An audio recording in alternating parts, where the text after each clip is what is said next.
दोस्तों, हम लोगों ने पिछले पार्ट में देखा था कि डॉक्टर का रोबोट को डोए पटक पटक कर मारता है और उधर गुप्ता जी मिश्रा जी अंदर जाते हैं जहां उसे डॉक्टर का ब्रेन दिखता है, पर उसका रोबोट उसे घेर लेता है। इसलिए गुप्ता जी बम की मदद से अपने आप को बचा लेते हैं, लेकिन डॉक्टर का ब्रेन वापस से सभी रोबोट को जिंदा करने लगता है, पर उससे पहले डोए डॉक्टर का ब्रेन को नष्ट कर देता है। और अब आगे की कहानी देखते हैं।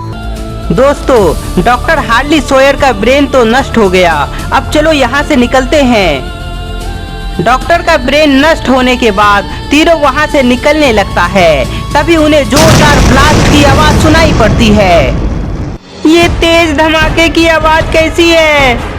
मिश्रा जी के बोलते ही डोए तेजी से बाहर भागता है, जिसके बाद गुप्ता जी और मिश्रा जी भी तेजी के साथ भागते हैं। डोए, क्या हुआ? तुम अचानक तेजी से क्यों भागे जा रहे हो? मिश्रा जी का कोई जवाब डोए नहीं देता है, बस वह भागे जा रहा है। मिश्रा जी, जरूर डोए को कुछ पता चला है, तभी तो वह आगे भागे जा रहा है। इसलिए हमें रुकना नहीं है, बल्कि उसके साथ उस जगह जाना है। डोए का पीछा करते करते दोनों समझ जाता है कि वह सेफ हेवन की तरफ जा रहा है।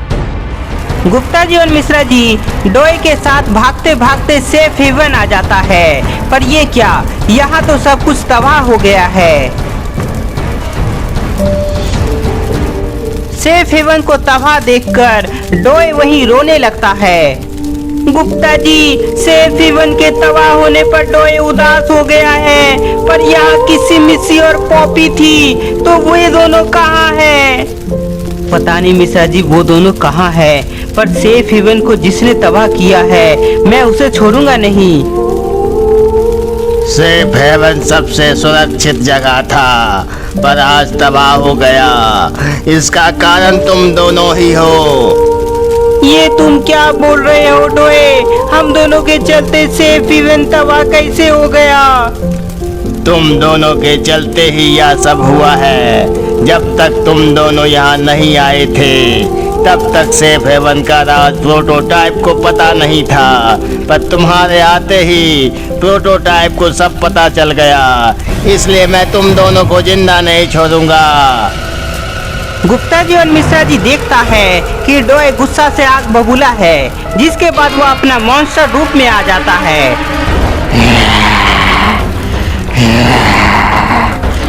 गुप्ता जी, डोए तो मॉन्स्टर रूप में आ गया है, कहीं वह गुस्सा में हमें मार ना दे, इसलिए उसे समझाइए। मिश्रा जी, अब बहुत देर हो गई है। डोए अपने मॉन्स्टर रूप में किसी का नहीं सुनता है, इसलिए जितना जल्दी हो सके यहाँ से निकलो। गुप्ता जी के बोलते ही दोनों वहाँ से भागने लगता है।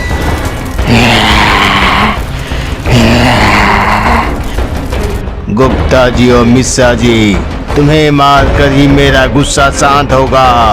गुप्ता जी और मिश्रा जी, मुझे माफ कर दो, मुझे ऐसा नहीं करना चाहिए था। डोए का बात सुनकर गुप्ता जी और मिश्रा जी अंदर ही अंदर उदास हो जाते हैं, क्योंकि डोए उसकी कई बार जान बचा चुका था। इसलिए वे दोनों उसे मारना नहीं चाहते थे, पर वह अपनी गलती के कारण उन दोनों के हाथों से मारा गया। गुप्ता जी, हमारा प्यारा डोए मारा गया, वो भी हमारे हाथों से। मिश्रा जी, निराश मत हो, क्योंकि हम यदि ऐसा नहीं करते तो डोए हमें मार देता। गुप्ता जी और मिश्रा जी दोनों निराश थे। तभी उन्हें हंसने की आवाज सुनाई पड़ती है, जो प्रोटोटाइप की थी। गुप्ता जी, ये आवाज तो प्रोटोटाइप की है, पर वो है कहाँ? गुप्ता जी और मिश्रा जी अपने पीछे घूमते हैं, जहां उन्हें प्रोटोटाइप आता हुआ दिखाई देता है। प्रोटोटाइप! गुप्ता जी और मिश्रा जी, तुमने बहुत अच्छा काम किया डोए को खत्म करके, क्योंकि वो मेरा सबसे बड़ा दुश्मन था। ओह, मतलब ये तुम्हारी चाल थी कि हम डोए को मार दे? हाँ गुप्ता जी, ये मेरा ही चाल था, और अब पॉपी की बारी है। पॉपी? क्या पॉपी और किसी मिसी तुम्हारे कैद में है? हाँ गुप्ता जी, ये दोनों मेरे कैद में है, और अब उन दोनों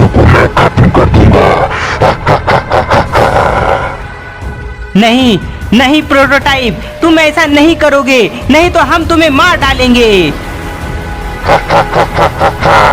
तुम दोनों मुझे अपनी गन से मारोगे।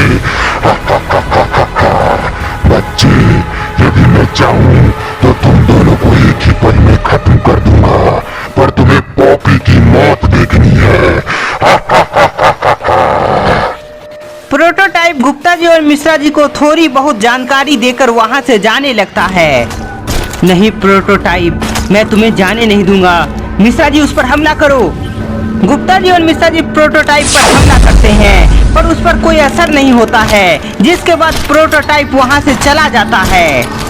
तो दोस्तों, गुप्ता जी और मिश्रा जी के सामने से प्रोटोटाइप जा चुका है, इसलिए आपको क्या लगता है, क्या प्रोटोटाइप पॉपी को मार डालेगा या गुप्ता जी और मिश्रा जी उसे बचा लेंगे? यह सब का पता हमें नेक्स्ट सीजन में चलेगा, क्योंकि यह सीजन बहुत ही बड़ा बन चुका है, इसलिए नेक्स्ट सीजन का इंतजार करें। तब तक के लिए इस वीडियो को ज्यादा से ज्यादा लाइक करें, कमेंट करें, नए हैं तो चैनल को सब्सक्राइब करना ना भूले।